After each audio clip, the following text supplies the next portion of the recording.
Hello and welcome to Old Faithful. I'm your host, Matt Trask. My thanks to Perfect Wave Productions, Jay down here, and Steve, who informs me he has to leave shortly, making me and my guests look good on camera. Remember my friends at Black Hill Splendid Espresso, 4 convenient locations here in Rapid City. It was so busy this morning, I didn't have time to stop. We're so happy they're doing well. What else do I say? I don't know what I say. I'm going to let this man give us the correct pronunciation of his last name. Because this could get in a wreck real fast. Yeah, so it's wise, yeah. Because, I haven't heard it as much these days, but it often does get mispronounced. Sure, yeah. But Uran. Uran. Yeah, U-R-A-N. Which, so it's spelled U-R-A-N, and we can all see how that could get. Yeah. But even at that, you were probably, to some degree, the object of playground jokes. Yeah, quite often, yeah. And we all stayed, but you ran. Yeah. Have we mentioned your first name yet? Caleb. You ran. Yeah, Caleb. Yeah. Okay. I ran. It was me. Yeah. You ran. Yeah. Welcome to the show. Glad to be here. And so, just go ahead and tell us about you, with emphasis on your musical journey. I guess I'll kind of start a little bit at the beginning. I've been playing music since I was a little tyke. I was a drummer originally, though. So that was my original passion. I remember elementary school, I started playing the snare and doing percussion. So I got like a pretty formal background through school in percussion. Mm-hmm. I'd do kind of solo type stuff like that. And, there wasn't too many musicians. I grew up in a small town of about like 1,000 or something like that. 20-some in my class. So not a whole wealth of fellow musicians to form bands with. So I never really got that experience a whole lot outside of band class. And then graduated high school. Whole time I'm kind of picking up guitar a little bit, but I never was very good until kind of skip forward some years, and I had a buddy that we kind of played a lot with. We did a little duo where I drummed with him, and he kind of taught me a lot of guitar, and just playing with him I really picked up a lot of finger picking stuff, and we'd kind of chat and play some guitar and stuff like that. And it was about 2 years ago though, me and him just finally started getting up on stage. That's kind of when I was thinking about coming down here even. And and then of course all the bars closed, everything shut down, pandemic, so it was about that time I really, I had been playing a lot more guitar already, and I just kind of really took it to the next level. All dressed up, nowhere to go. Yep, isolation, had my guitar, learned how to sing and play at the same time, and that's been my journey the last 2 years, is I've started actually writing my own songs, and doing that whole thing. So I got a whole bunch of them now, but good 5 solid ones. Nice. Perfect. And just this year, I kind of started doing the whole covers thing, and singing, and I've been picking up speed quick though. That's good. So we need to go back. First of all, this show is now 2.5, almost 3 years old. Okay. I believe that was the first time anybody said since I was a little tyke. Okay. Thank you. Thank you very much. I appreciate that. We love countryisms. Okay. And number 2, where was the small town which fostered your musical interest? So it was Stanley. So I kind of mentioned Newtown earlier when we were just a little bit before. So I grew up on a old homestead, I believe it was my great-great-grandpa on my namesake side, Uran, homesteaded here from Minnesota, like 1906 or something. So I grew up there, and we're kind of in between towns in a pretty rural area. And, it was like 30 miles I had to travel into school, growing up. Okay, all right. But we were lucky enough that our band teacher in this Stanley, North Dakota, just kind of right along the Missouri River, actually. It's not too far off, but up northwest North Dakota. He just really fostered a love for music. Okay. He was very supportive, and there was, like I was saying, there wasn't a whole lot of musicians. So as a drummer, I was kind of the jazz musician, jazz drummer. I do a lot of the more out there stuff on the kit, like when we're playing full band, big band type stuff. I was on the drum kit, and he just had a way of kind of making me play, he'd say, all right, the whole band would be looking at me, and he'd say something along the lines of, well, just play something along this line, and then he'd look at the band, tell him to go, and then I just have to play what he just vocalized. I see. Sure. So he kind of threw me in the fire. Was a lot of this and I don't mean to offend anyone, but a lot of this, your interpretation of jazz or faking it? Well, as a drummer, I feel like it's a pretty genreless thing. Sure, you know, yeah. There's backbeats, there's all this stuff, and make it sound like jazz to your I audience wasn't really of farmers. Yeah. Well, when we say jazz, it's it's anyone that hears horns just thinks jazz. Jazz. Gotcha. Okay. Yeah. So, number one, there are a lot of men right now, the millennial, and I hate that word, but generation, sporting these big beards. But you can lay claim to authentic beard heritage, I believe. Growing up on a homestead. In Stanley, North Dakota. Yeah, well, I know a little bit, but I will say I was against the grain. I was quite against the grain when I first started growing this. Right. I've had it about 8 years now, and clean shaven was the look. Yeah. Okay. All right. Yeah. He was beard before beard was cool. All right. Awesome. So it was 30 miles to school. Mm-hmm. Was there a bus? Yeah, it was about a 2-hour bus ride. 2-hour bus ride. How far from the house was the bus? So the 30 mile. Well, you mean that? Did I have to walk to the bus in the mornings? Did you walk or ride a horse or hitch up the wagon? Or? No. He made it up the driveway. It was about a quarter mile driveway. He'd come up and he'd pick us up. No story of a perilous journey across the creek to the bus. No, it wasn't uphill both ways. Okay. The bus had to go uphill both ways. Not me. Dang it! Yeah. All right. So you moved to Rapid City, and you've learned guitar. Mm-hmm. Tell us, and that's what I forgot to mention. Tell us about your first instruments were drums. Yep. And did you, as little Caleb Uran, go to school that first day, 30 miles, and you were just like drawn to the music room like this pole, or how did you get there? Well, so like one of my first memories when I was younger is actually. I remember like my parents had some friends over. They were chatting downstairs. I was just doing my own thing upstairs, you know. And I think Queen's was a We Will Rock You was playing. I just remember finding these boxes and boom, boom. Gotcha. Boom, okay. Boom. And that's one of my first memories, kind of. All right. You know. So and it's like right there. And I think my parents just realized I had a aptitude for music. So I was 5th, 6th grade. I just my dad took over the farm about then, maybe when I was in 4th grade. All right. So that's when we actually moved out to this small town. I see. And I think it was just right away, one of my new activities in that school was music. Okay, all right. So do you remember the first drum kit or snare or bass drum that you encountered? Well, I think, snares kind of in school, they were a little bit dry. There wasn't really a whole lot of fancy things about the snare you play for school percussion. Well, often it's the one that's there. Yeah, it's the one that's there, or the one your parents can find that's the cheapest. Okay. Because it can be a little bit expensive. But I think it was probably about when I was 14 or something like that, somewhere in my early teenage years, that I picked up a pawn shop. It was probably for my birthday or something like that, I imagine. Got a pawn shop trap kit, drum kit to actually, play some beats, and stuff. And that one kind of stuck in my head. I still have that laying around somewhere. Okay. I don't think I've gotten rid of a single instrument. Do you remember anything fondly about that instrument? Not exactly fond. It was cheap. I remember that you could, I'll remember the lessons I learned about how to make a cheap drum kit sound as good as you possibly can.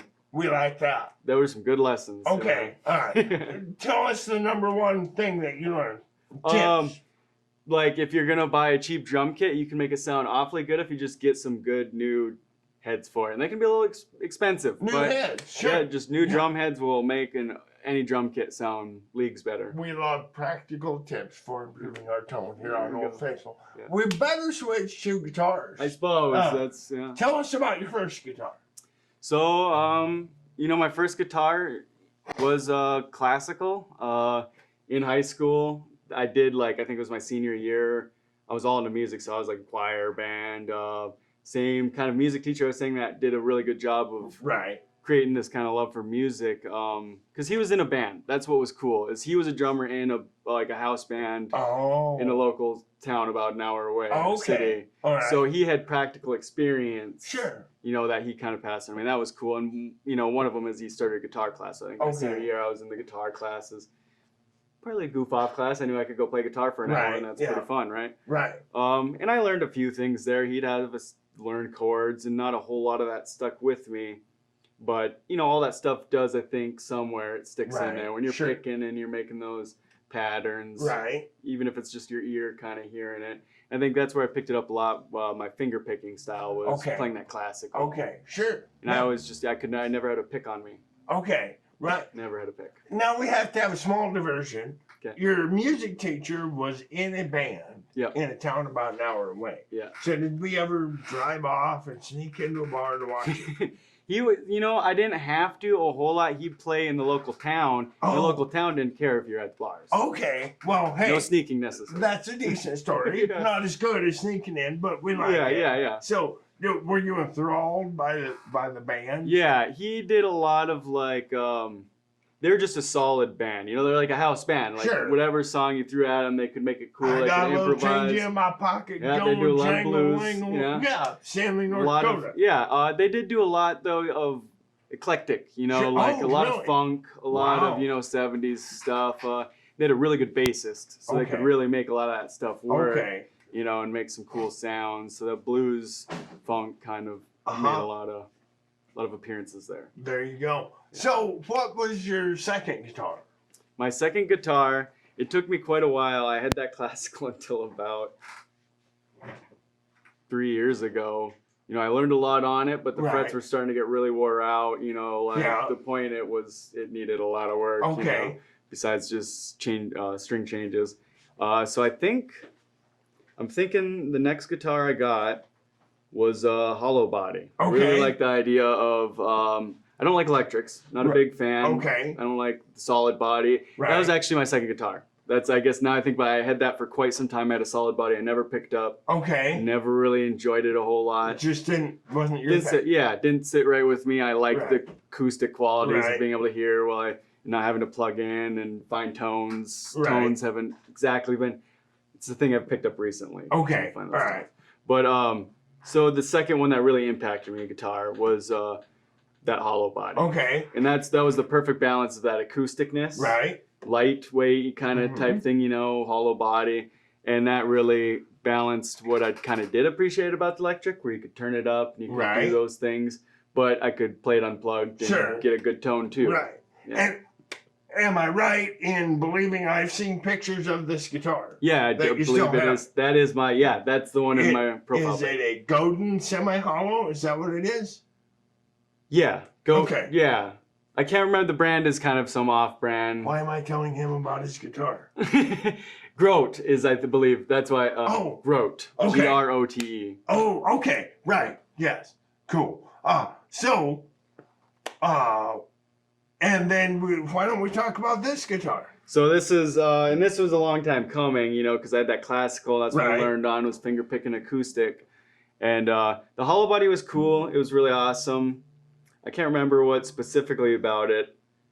I think just I was going to a lot of open mics.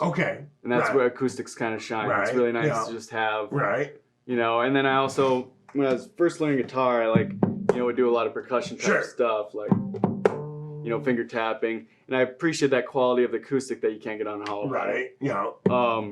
So this was my next one, I believe. I just got this. Took me a surprisingly long time, last November. It's the first time I got myself a good acoustic since that old classical. And where did you get it? Pawn shop. In a pawn shop? Old used Tacomani. Yeah, when I picked it up, everything was in tune, intonation was perfect, and I thought that's a pretty good sign. That works. It's been sitting on the shelf, Was it in North Dakota or South Dakota? Down here, actually. It was in Rapid City. Yeah. Hey. I'm trying to think of which pawn shop. Shout out to our pawn shops. Yeah, no, they are pretty good. I got to make it in quite often to see what musical stuff they got. You got to haunt the pawn shops. Yeah. So we got a Tacomani guitar, of course, favored by and made rather famous by Garth Brooks. Oh, he was Tacomani guitar before that. But Garth Brooks kind of put him on the map. I believe this is an 89. An 89? So this was around his time. Okay, yeah. Well, he's still alive, but I hadn't heard that he died. But you are right. I know what you mean. Yeah. An 89 spruce top, mahogany back inside, just a great guitar. I just love the sound of it, and I love the pickup too. Okay. That's one thing I wanted an acoustic electric. That was maybe what was holding me back from getting acoustic. I wanted to be able to afford the electric rider. So I could plug in, and that's really what grabbed me with these, is that it sounds better than a lot of acoustic electrics I've heard. Yeah. Awesome. So you are now living in Rapid City, and you told me you work at Lost Cabin Brewery. Yes. And you are playing around the area. Yep. Did I hear correctly? You are now working for Freeborn Entertainment. Yes, that is correct. Yeah, that's it's kind of it's in the beginnings. Right. But yes, I was very glad to meet Harley. He's been he's the one that introduced me to this show itself. So thank you very much, Harley. Well, yeah, I appreciate it. Me and Harley seem to be good friends. Hello, Harley. He's been on the show. Yeah, great. So you have 5 songs that you said, 5 original songs that you kind of have worked up. With good lyrical content and stuff. We maybe haven't done a formal recording of them. Is that in the works? Is that planned? Part of my passion is, growing up I was a drummer, Right. And we did have some musicians get together. We never really did a whole lot of band stuff, but I was always in a jamming environment, and I did grow up with a love for recording it. Sure. So as the drummer that was my role in a lot of the things, was that I would get things set up and do all of the audio engineering type stuff. Sure. And so I don't know if it would be probably nice to maybe get a good formal recording from someone else at some point, just to get someone else's perspective on my sound. But at the same time, I'm working pretty hard on just my recording chops. Sure. So, well, both ways, there's nothing wrong with either way. Do we have a performance scheduled this summer? Well, I'm at my family reunion. I got one, but no gigs this summer. I haven't quite got a bunch booked. I've kind of been, I got a bunch of gigs, and now I've been kind of going back and trying to extend my set a little bit, so I can get a little longer set in. Right. I've got about an hour last gig I did, and I'd like to get to 2 hours. Sure. And then that just takes so much practice, and I have a hard time, full-time job. It does. And all that stuff. So. One thing I have discovered, if I can give you a tip, sometimes it helps to book just go ahead and book a 2-hour gig. And push yourself. Yeah, that's how the hour one was for me. Okay. We've already tried that. I pushed myself a couple times, and now, I'm going to push myself again. So I want to be able to say, I can do a 2-hour gig and then really crack down on learning the songs I've been meaning to learn. You're doing a good job if during the second hour you're like, oh dear, what am I going to do? You're really pushing yourself well. And I do believe in that. That's open mics where... up until about a year or two ago, you wouldn't find me singing and playing guitar in front of someone. Sure. And so I started hitting open mics up about just as much as I could. Okay. Yeah. Cool. And that was kind of a challenge to me. And where can we find you on the interwebs? So I use my name, Caleb Uran, in just about everything. So I'm on Instagram, YouTube, even I think I got a Facebook musician page, just all in my name. All right. The one thing, I got some jokes about my last name growing up, but I will say, if you Google Caleb Uran, it's a unique name. I'm the only one. That is a benefit. It is a benefit, yeah. Joke, say whatever you want. There's only one of them. There's only one. And that is a nice position to be in. It is. It's something I think not a lot of people can appreciate, but I get to. I get to absolutely. A lot of people have common names, and it kind of sucks when you're trying to... It does. There are 9 Matt Trasks in North America. Okay. Remember my sponsorship with Trask Hay LLC, large round and square bales, but more importantly, custom haying services. Call Joe Trask, 515-0858. I forgot to say at the beginning of this video, please support my YouTube channel, Matthew Trask, and thank you so much for your support. And remember Perfect Wave Productions for all your live sound system sales support needs. Because of our previous conversation, the one and only Mr. Garth Brooks says, change your string. Ladies and gentlemen, Caleb Uran, the only one.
You have a moment or two to spare. You're not worried, or you don't care what's gonna happen. All this is see, well that's the way it's gonna be. We will go down together.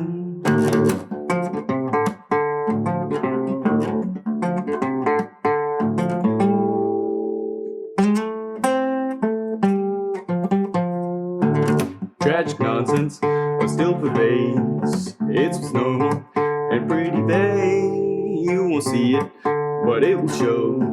And once you feel it, you will know. We will go down together.